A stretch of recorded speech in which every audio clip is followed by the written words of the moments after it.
الصوفہ مرکز علم و ہنر اور منبع حکمت و فکر و نظر، سنگم ہے روایت و جیدت کا، دانش کا جہاں عرفاں کا نگر۔ الصوفہ مرکز علم و ہنر اور منبع حکمت و فکر و نظر، سنگم ہے روایت و جیدت کا، دانش کا جہاں عرفاں کا نگر۔ ہے نسبت صوفہ نبوی سے اور ازہر و قرطبہ کا ہے نشان، روحانیت دیوبند لیے، روحانیت دیوبند لیے، شائستگی ندبہ کا سما۔ الصوفہ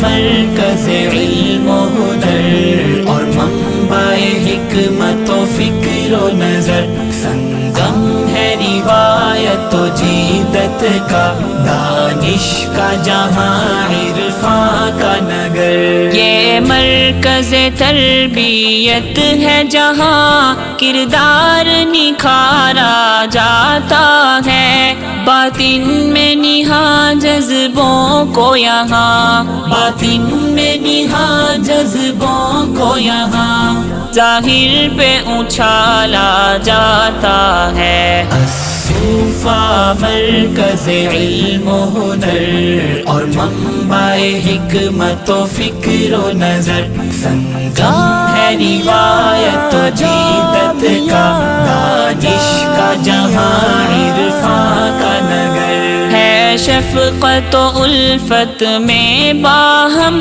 ایک گھر کا سا ماحول یہاں، بے مقصد سختی و پابندی، بے مقصد سختی و پابندی، اور غفلت پر لا حول یہاں۔ الصوفہ مرکز علم و ہنر اور منبع حکمت و فکر و نظر، سنگم ہے روایت و جیدت کا، دانش کا جہاں عرفاں کا نگر۔ تأسیس بدست ناصر دی، ملت کے اکابر کی ہے نظر، تحقیق کی جوت جگانے کو، تحقیق کی جوت جگانے کو، رہتا ہے ورود اہل ہنر۔ الصوفہ مرکز علم و ہنر اور منبع حکمت و فکر و نظر، سنگم ہے روایت و جیدت کا، دانش کا جہاں عرفاں کا نگر۔ یہ قافلہ عزم و ہمت کا، صدری کی قیادت میں ہے رواں، محنت کی ہے حوصلہ افزائی، محنت کی ہے حوصلہ افزائی، مقصد کی لگن ارمان یہاں۔ الصوفہ مرکز علم و ہنر اور منبع حکمت و فکر و نظر۔